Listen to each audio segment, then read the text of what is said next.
देवराजसेव्यमानपावनाङ्घ्रिपङ्कजं व्यालयज्ञसूत्रमिन्दुशेखरं कृपाकरं नारदादियोगिवृन्दवन्दितं दिगम्बरं काशिकापुराधिनाथकालभैरवं भजे। देवराजसेव्यमानपावनाङ्घ्रिपङ्कजं व्यालयज्ञसूत्रमिन्दुशेखरं कृपाकरं नारदादियोगिवृन्दवन्दितं दिगम्बरं काशिकापुराधिनाथकालभैरवं भजे। देवराजसेव्यमानपावनाङ्घ्रिपङ्कजं व्यालयज्ञसूत्रमिन्दुशेखरं कृपाकरं नारदादियोगिवृन्दवन्दितं दिगम्बरं काशिकापुराधिनाथकालभैरवं भजे। देवराजसेव्यमानपावनाङ्घ्रिपङ्कजं व्यालयज्ञसूत्रमिन्दुशेखरं कृपाकरं नारदादियोगिवृन्दवन्दितं दिगम्बरं काशिकापुराधिनाथकालभैरवं भजे। देवराजसेव्यमानपावनाङ्घ्रिपङ्कजं व्यालयज्ञसूत्रमिन्दुशेखरं कृपाकरं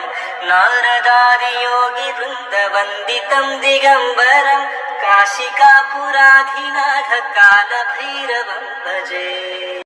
देवराजसेव्यमानपावनाङ्घ्रिपङ्कजं व्यालयज्ञसूत्रमिन्दुशेखरं कृपाकरं नारदादियोगिवृन्दवन्दितं दिगम्बरं काशिकापुराधिनाथकालभैरवं भजे। देवराजसेव्यमानपावनाङ्घ्रिपङ्कजं व्यालयज्ञसूत्रमिन्दुशेखरं कृपाकरं नारदादियोगिवृन्दवन्दितं दिगम्बरं काशिकापुराधिनाथकालभैरवं भजे। देवराजसेव्यमानपावनाङ्घ्रिपङ्कजं व्यालयज्ञसूत्रमिन्दुशेखरं कृपाकरं नारदादियोगिवृन्दवन्दितं दिगम्बरं काशिकापुराधिनाथकालभैरवं भजे। देवराजसेव्यमानपावनाङ्घ्रिपङ्कजं व्यालयज्ञसूत्रमिन्दुशेखरं कृपाकरं नारदादियोगिवृन्दवन्दितं दिगम्बरं काशिकापुराधिनाथकालभैरवं भजे। देवराजसेव्यमानपावनाङ्घ्रिपङ्कजं व्यालयज्ञसूत्रमिन्दुशेखरं कृपाकरं नारदादियोगिवृन्दवन्दितं दिगम्बरं काशिकापुराधिनाथकालभैरवं भजे। देवराजसेव्यमानपावनाङ्घ्रिपङ्कजं व्यालयज्ञसूत्रमिन्दुशेखरं कृपाकरं नारदादियोगिवृन्दवन्दितं दिगम्बरं काशिकापुराधिनाथकालभैरवं भजे। देवराजसेव्यमानपावनाङ्घ्रिपङ्कजं व्यालयज्ञसूत्रमिन्दुशेखरं कृपाकरं नारदादियोगिवृन्दवन्दितं दिगम्बरं काशिकापुराधिनाथकालभैरवं भजे। देवराजसेव्यमानपावनाङ्घ्रिपङ्कजं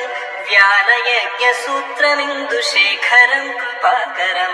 नारदादियोगिवृन्दवन्दितं दिगम्बरं काशिकापुराधिनाथकालभैरवं भजे। देवराजसेव्यमानपावनाङ्घ्रिपङ्कजं व्यालयज्ञसूत्रमिन्दुशेखरं कृपाकरं नारदादियोगिवृन्दवन्दितं दिगम्बरं काशिकापुराधिनाथकालभैरवं भजे। देवराजसेव्यमानपावनाङ्घ्रिपङ्कजं व्यालयज्ञसूत्रमिन्दुशेखरं कृपाकरं नारदादियोगिवृन्दवन्दितं दिगम्बरं काशिकापुराधिनाथकालभैरवं भजे।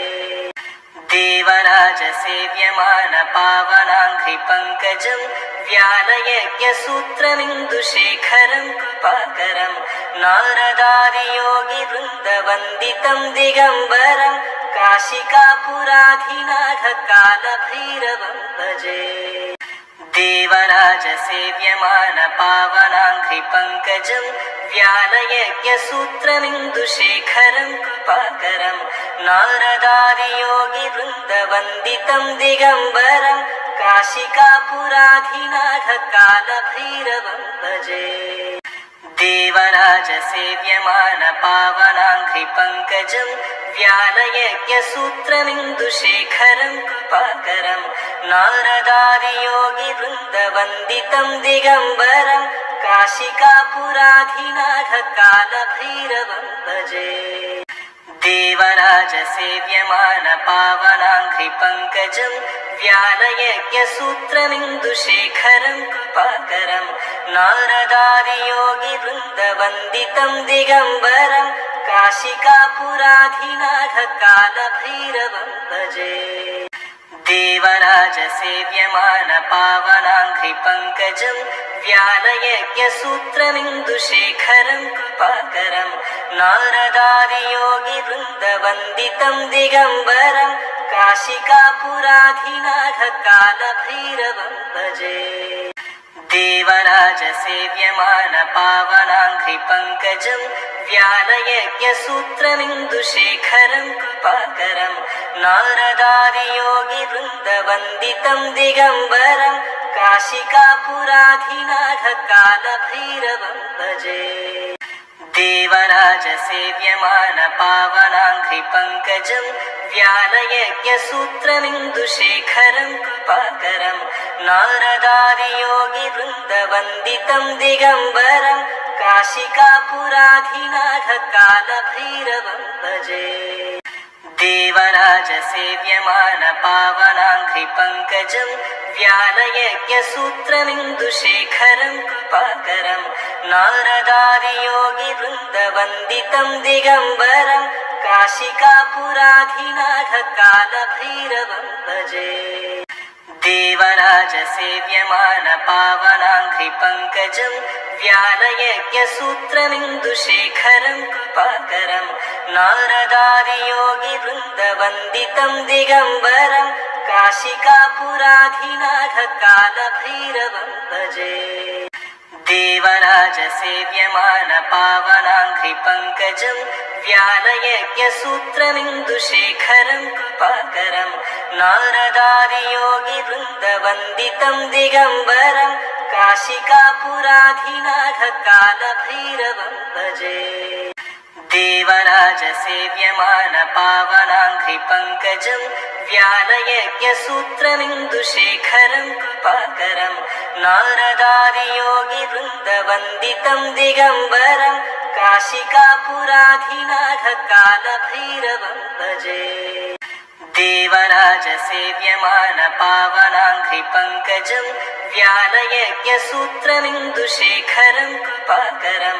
नारदादियोगिवृन्दवन्दितं दिगम्बरं काशिकापुराधिनाथकालभैरवं भजे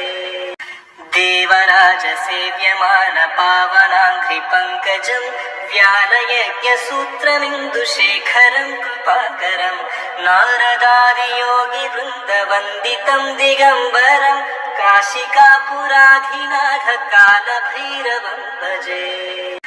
देवराजसेव्यमानपावनाङ्घ्रिपङ्कजं व्यालयज्ञसूत्रमिन्दुशेखरं कृपाकरं नारदादियोगिवृन्दवन्दितं दिगम्बरं काशिकापुराधिनाथकालभैरवं भजे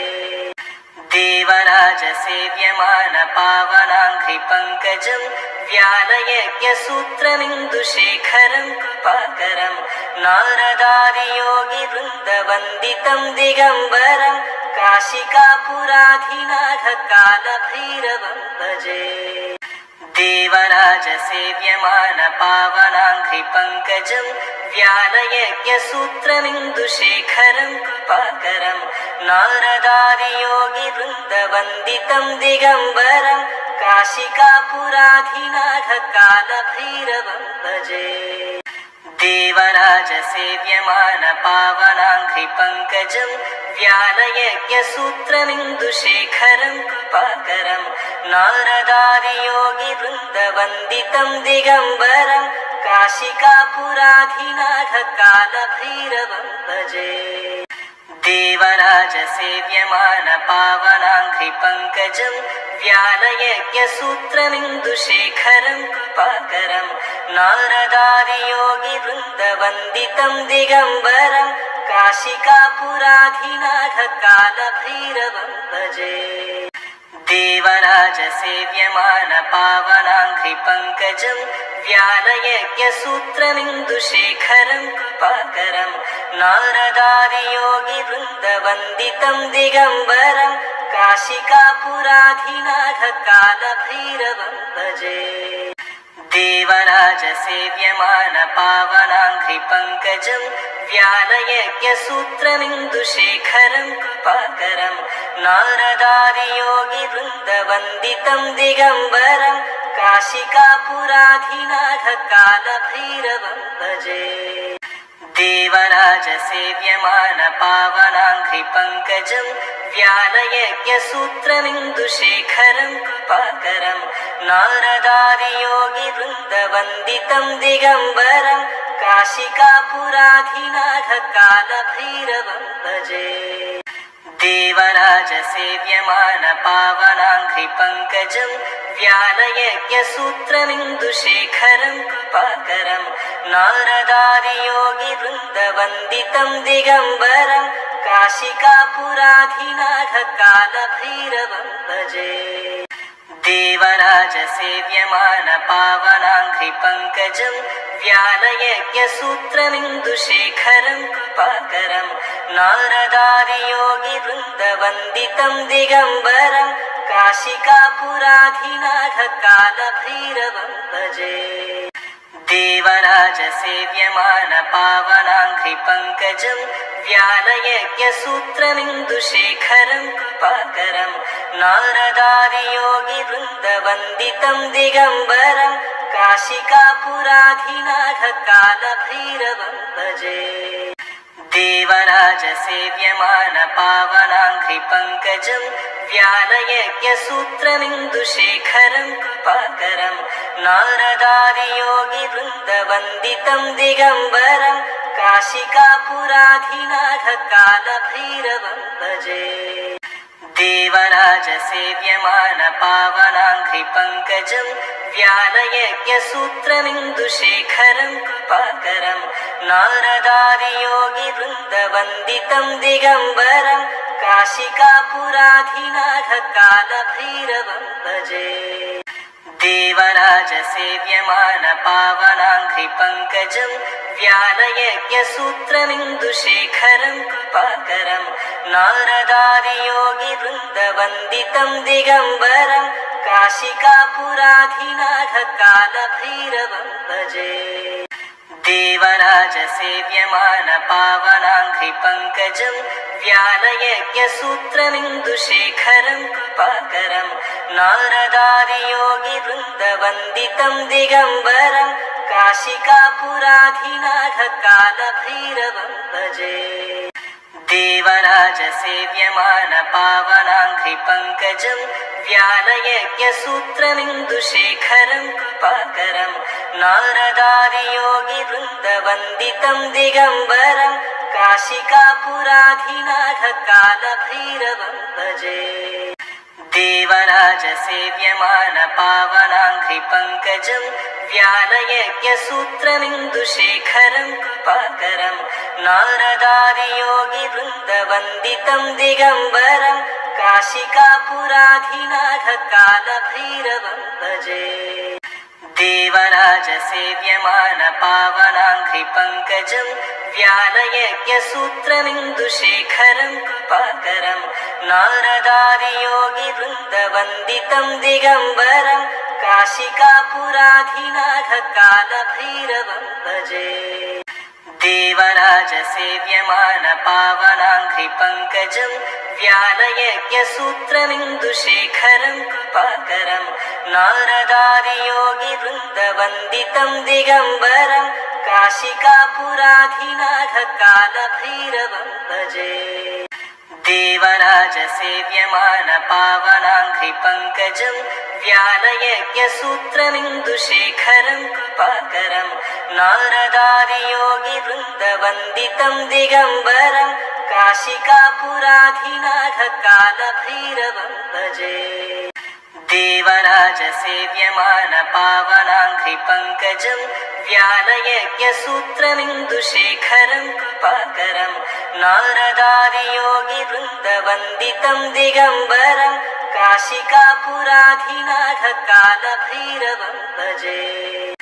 देवराजसेव्यमानपावनाङ्घ्रिपङ्कजं व्यालयज्ञसूत्रमिन्दुशेखरं कृपाकरं नारदादियोगिवृन्दवन्दितं दिगम्बरं काशिकापुराधिनाथकालभैरवं भजे देवराजसेव्यमानपावनाङ्घ्रिपङ्कजं व्यालयज्ञसूत्रमिन्दुशेखरं कृपाकरं नारदादियोगिवृन्दवन्दितं दिगम्बरं काशिकापुराधिनाथकालभैरवं भजे देवराजसेव्यमानपावनाङ्घ्रिपङ्कजं व्यालयज्ञसूत्रमिन्दुशेखरं कृपाकरं नारदादियोगिवृन्दवन्दितं दिगम्बरं काशिकापुराधिनाथकालभैरवं भजे देवराजसेव्यमानपावनाङ्घ्रिपङ्कजं व्यालयज्ञसूत्रमिन्दुशेखरं कृपाकरं नारदादियोगिवृन्दवन्दितं दिगम्बरं काशिकापुराधिनाथकालभैरवं भजे देवराजसेव्यमानपावनाङ्घ्रिपङ्कजं व्यालयज्ञसूत्रमिन्दुशेखरं कृपाकरं नारदादियोगिवृन्दवन्दितं दिगम्बरं काशिकापुराधिनाथकालभैरवं भजे देवराजसेव्यमानपावनाङ्घ्रिपङ्कजं व्यालयज्ञसूत्रमिन्दुशेखरं कृपाकरं नारदादियोगिवृन्दवन्दितं दिगम्बरं काशिकापुराधिनाथकालभैरवं भजे देवराजसेव्यमानपावनाङ्घ्रिपङ्कजं व्यालयज्ञसूत्रमिन्दुशेखरं कृपाकरं नारदादियोगिवृन्दवन्दितं दिगम्बरं काशिकापुराधिनाथकालभैरवं भजे देवराजसेव्यमानपावनाङ्घ्रिपङ्कजं व्यालयज्ञसूत्रमिन्दुशेखरं कृपाकरं नारदादियोगिवृन्दवन्दितं दिगम्बरं काशिकापुराधिनाथकालभैरवं भजे देवराजसेव्यमानपावनाङ्घ्रिपङ्कजं व्यालयज्ञसूत्रमिन्दुशेखरं कृपाकरं नारदादियोगिवृन्दवन्दितं दिगम्बरं काशिकापुराधिनाथकालभैरवं भजे देवराजसेव्यमानपावनाङ्घ्रिपङ्कजं व्यालयज्ञसूत्रमिन्दुशेखरं कृपाकरं नारदादियोगिवृन्दवन्दितं दिगम्बरं काशिकापुराधिनाथकालभैरवं भजे देवराजसेव्यमानपावनाङ्घ्रिपङ्कजं व्यालयज्ञसूत्रमिन्दुशेखरं कृपाकरं नारदादियोगिवृन्दवन्दितं दिगम्बरं काशिकापुराधिनाथकालभैरवं भजे देवराजसेव्यमानपावनाङ्घ्रिपङ्कजं व्यालयज्ञसूत्रमिन्दुशेखरं कृपाकरं नारदादियोगिवृन्दवन्दितं दिगम्बरं काशिकापुराधिनाथकालभैरवं भजे देवराजसेव्यमानपावनाङ्घ्रिपङ्कजं व्यालयज्ञसूत्रमिन्दुशेखरं कृपाकरं नारदादियोगिवृन्दवन्दितं दिगम्बरं काशिकापुराधिनाथकालभैरवं भजे देवराजसेव्यमानपावनाङ्घ्रिपङ्कजं व्यालयज्ञसूत्रमिन्दुशेखरं कृपाकरं नारदादियोगिवृन्दवन्दितं दिगम्बरं काशिकापुराधिनाथकालभैरवं भजे देवराजसेव्यमान पावनाङ्घ्रिपङ्कजं व्यालयज्ञसूत्रमिन्दुशेखरं कृपाकरं नारदादियोगिवृन्दवन्दितं दिगम्बरं काशिकापुराधिनाथकालभैरवं भजे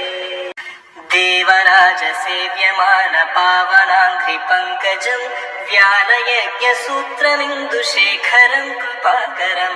नारदादियोगिवृन्दवन्दितं दिगम्बरं काशिकापुराधिनाथकालभैरवं भजे देवराजसेव्यमान पावनाङ्घ्रिपङ्कजं व्यालयज्ञसूत्रमिन्दुशेखरं कृपाकरं नारदादियोगिवृन्दवन्दितं दिगम्बरं काशिकापुराधिनाथकालभैरवं भजे देवराजसेव्यमान पावनाङ्घ्रिपङ्कजं व्यालयज्ञसूत्रमिन्दुशेखरं कृपाकरं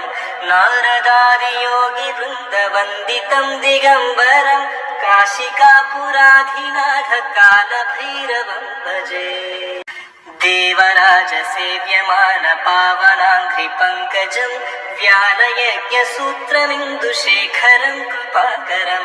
नारदादियोगिवृन्दवन्दितं दिगम्बरं काशिकापुराधिनाथकालभैरवं भजे देवराजसेव्यमान पावनाङ्घ्रिपङ्कजं व्यालयज्ञसूत्रमिन्दुशेखरं कृपाकरं नारदादियोगिवृन्दवन्दितं दिगम्बरं काशिकापुराधिनाथकालभैरवं भजे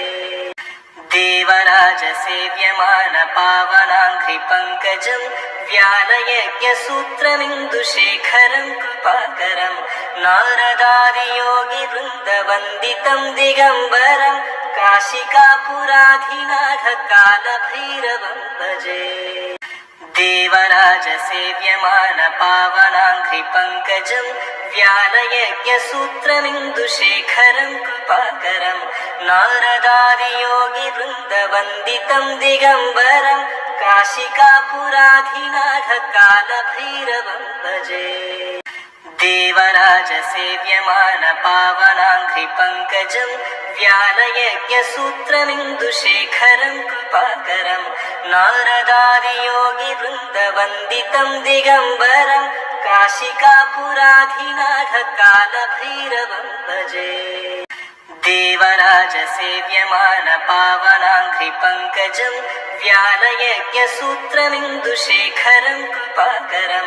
नारदादियोगिवृन्दवन्दितं दिगम्बरं काशिकापुराधिनाथकालभैरवं भजे देवराजसेव्यमान पावनाङ्घ्रिपङ्कजं व्यालयज्ञसूत्रमिन्दुशेखरं कृपाकरं नारदादियोगिवृन्दवन्दितं दिगम्बरं काशिकापुराधिनाथकालभैरवं भजे देवराजसेव्यमान पावनाङ्घ्रिपङ्कजं व्यालयज्ञसूत्रमिन्दुशेखरं कृपाकरं नारदादियोगिवृन्दवन्दितं दिगम्बरं काशिकापुराधिनाथकालभैरवं भजे देवराजसेव्यमान पावनाङ्घ्रिपङ्कजं व्यालयज्ञसूत्रमिन्दुशेखरं कृपाकरं नारदादियोगिवृन्दवन्दितं दिगम्बरं काशिकापुराधिनाथकालभैरवं भजे देवराजसेव्यमान पावनाङ्घ्रिपङ्कजं व्यालयज्ञसूत्रमिन्दुशेखरं कृपाकरं नारदादियोगिवृन्दवन्दितं दिगम्बरं काशिकापुराधिनाथकालभैरवं भजे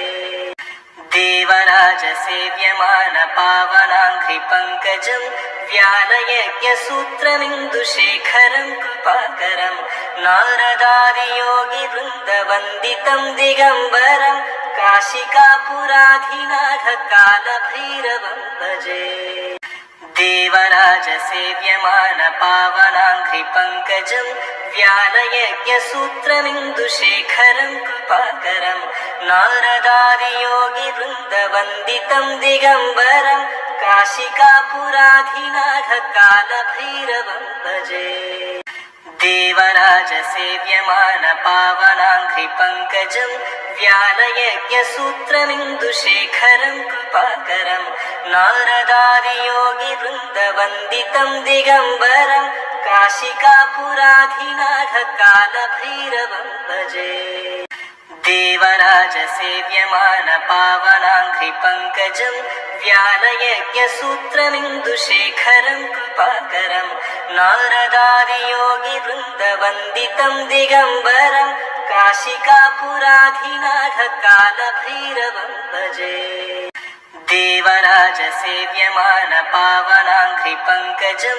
व्यालयज्ञसूत्रमिन्दुशेखरं कृपाकरं नारदादियोगिवृन्दवन्दितं दिगम्बरं काशिकापुराधिनाथकालभैरवं भजे देवराजसेव्यमानपावनाङ्घ्रिपङ्कजं व्यालयज्ञसूत्रमिन्दुशेखरं कृपाकरं नारदादियोगिवृन्दवन्दितं दिगम्बरं काशिकापुराधिनाथकालभैरवं भजे देवराजसेव्यमानपावनाङ्घ्रिपङ्कजं व्यालयज्ञसूत्रमिन्दुशेखरं कृपाकरं नारदादियोगिवृन्दवन्दितं दिगम्बरं काशिकापुराधिनाथकालभैरवं भजे देवराजसेव्यमानपावनाङ्घ्रिपङ्कजं व्यालयज्ञसूत्रमिन्दुशेखरं कृपाकरं नारदादियोगिवृन्दवन्दितं दिगम्बरं काशिकापुराधिनाथकालभैरवं भजे देवराजसेव्यमानपावनाङ्घ्रिपङ्कजं व्यालयज्ञसूत्रमिन्दुशेखरं कृपाकरं नारदादियोगिवृन्दवन्दितं दिगम्बरं काशिकापुराधिनाथकालभैरवं भजे देवराजसेव्यमानपावनाङ्घ्रिपङ्कजं व्यालयज्ञसूत्रमिन्दुशेखरं कृपाकरं नारदादियोगिवृन्दवन्दितं दिगम्बरं काशिकापुराधिनाथकालभैरवं भजे देवराजसेव्यमानपावनाङ्घ्रिपङ्कजं व्यालयज्ञसूत्रमिन्दुशेखरं कृपाकरं नारदादियोगिवृन्दवन्दितं दिगम्बरं काशिकापुराधिनाथकालभैरवं भजे देवराजसेव्यमानपावनाङ्घ्रिपङ्कजं व्यालयज्ञसूत्रमिन्दुशेखरं कृपाकरं नारदादियोगिवृन्दवन्दितं दिगम्बरं काशिकापुराधिनाथकालभैरवं भजे देवराजसेव्यमानपावनाङ्घ्रिपङ्कजं व्यालयज्ञसूत्रमिन्दुशेखरं कृपाकरं नारदादियोगिवृन्दवन्दितं दिगम्बरं काशिकापुराधिनाथकालभैरवं भजे देवराजसेव्यमानपावनाङ्घ्रिपङ्कजं व्यालयज्ञसूत्रमिन्दुशेखरं कृपाकरं नारदादियोगिवृन्दवन्दितं दिगम्बरं काशिकापुराधिनाथकालभैरवं भजे देवराजसेव्यमानपावनाङ्घ्रिपङ्कजं व्यालयज्ञसूत्रमिन्दुशेखरं कृपाकरं नारदादियोगिवृन्दवन्दितं दिगम्बरं काशिकापुराधिनाथकालभैरवं भजे देवराजसेव्यमानपावनाङ्घ्रिपङ्कजं व्यालयज्ञसूत्रमिन्दुशेखरं कृपाकरं नारदादियोगिवृन्दवन्दितं दिगम्बरं काशिकापुराधिनाथकालभैरवं भजे देवराजसेव्यमानपावनाङ्घ्रिपङ्कजं व्यालयज्ञसूत्रमिन्दुशेखरं कृपाकरं नारदादियोगिवृन्दवन्दितं दिगम्बरं काशिकापुराधिनाथकालभैरवं भजे देवराजसेव्यमान पावनाङ्घ्रिपङ्कजं व्यालयज्ञसूत्रमिन्दुशेखरं कृपाकरं नारदादियोगिवृन्दवन्दितं दिगम्बरं काशिकापुराधिनाथकालभैरवं भजे देवराजसेव्यमान पावनाङ्घ्रिपङ्कजं व्यालयज्ञसूत्रमिन्दुशेखरं कृपाकरं नारदादियोगिवृन्दवन्दितं दिगम्बरं काशिकापुराधिनाथकालभैरवं भजे देवराजसेव्यमान पावनाङ्घ्रिपङ्कजं व्यालयज्ञसूत्रमिन्दुशेखरं कृपाकरं नारदादियोगिवृन्दवन्दितं दिगम्बरं काशिकापुराधिनाथकालभैरवं भजे देवराजसेव्यमान पावनाङ्घ्रिपङ्कजं व्यालयज्ञसूत्रमिन्दुशेखरं कृपाकरं नारदादियोगिवृन्दवन्दितं दिगम्बरं काशिकापुराधिनाथकालभैरवं भजे देवराजसेव्यमान पावनाङ्घ्रिपङ्कजं व्यालयज्ञसूत्रमिन्दुशेखरं कृपाकरं नारदादियोगिवृन्दवन्दितं दिगम्बरं काशिकापुराधिनाथकालभैरवं भजे देवराजसेव्यमान पावनाङ्घ्रिपङ्कजं व्यालयज्ञसूत्रमिन्दुशेखरं कृपाकरं नारदादियोगिवृन्दवन्दितं दिगम्बरं काशिकापुराधिनाथकालभैरवं भजे देवराजसेव्यमान पावनाङ्घ्रिपङ्कजं व्यालयज्ञसूत्रमिन्दुशेखरं कृपाकरं नारदादियोगिवृन्दवन्दितं दिगम्बरं काशिकापुराधिनाथकालभैरवं भजे देवराजसेव्यमान पावनाङ्घ्रिपङ्कजं व्यालयज्ञसूत्रमिन्दुशेखरं कृपाकरं नारदादियोगिवृन्दवन्दितं दिगम्बरं काशिकापुराधिनाथकालभैरवं भजे देवराजसेव्यमान पावनाङ्घ्रिपङ्कजं व्यालयज्ञसूत्रमिन्दुशेखरं कृपाकरं नारदादियोगिवृन्दवन्दितं दिगम्बरं काशिकापुराधिनाथकालभैरवं भजे देवराजसेव्यमान पावनाङ्घ्रिपङ्कजं व्यालयज्ञसूत्रमिन्दुशेखरं कृपाकरं नारदादियोगिवृन्दवन्दितं दिगम्बरं काशिकापुराधिनाथकालभैरवं भजे देवराजसेव्यमान पावनाङ्घ्रिपङ्कजं व्यालयज्ञसूत्रमिन्दुशेखरं कृपाकरं नारदादियोगिवृन्दवन्दितं दिगम्बरं काशिकापुराधिनाथकालभैरवं भजे देवराजसेव्यमान पावनाङ्घ्रिपङ्कजं व्यालयज्ञसूत्रमिन्दुशेखरं कृपाकरं नारदादियोगिवृन्दवन्दितं दिगम्बरं काशिकापुराधिनाथकालभैरवं भजे देवराजसेव्यमान पावनाङ्घ्रिपङ्कजं व्यालयज्ञसूत्रमिन्दुशेखरं कृपाकरं नारदादियोगिवृन्दवन्दितं दिगम्बरं काशिकापुराधिनाथकालभैरवं भजे देवराजसेव्यमान पावनाङ्घ्रिपङ्कजं व्यालयज्ञसूत्रमिन्दुशेखरं कृपाकरं नारदादियोगिवृन्दवन्दितं दिगम्बरं काशिकापुराधिनाथकालभैरवं भजे देवराजसेव्यमान पावनाङ्घ्रिपङ्कजं व्यालयज्ञसूत्रमिन्दुशेखरं कृपाकरं नारदादियोगिवृन्दवन्दितं दिगम्बरं काशिकापुराधिनाथकालभैरवं भजे देवराजसेव्यमान पावनाङ्घ्रिपङ्कजं व्यालयज्ञसूत्रमिन्दुशेखरं कृपाकरं नारदादियोगिवृन्दवन्दितं दिगम्बरं काशिकापुराधिनाथ कालभैरवं भजे।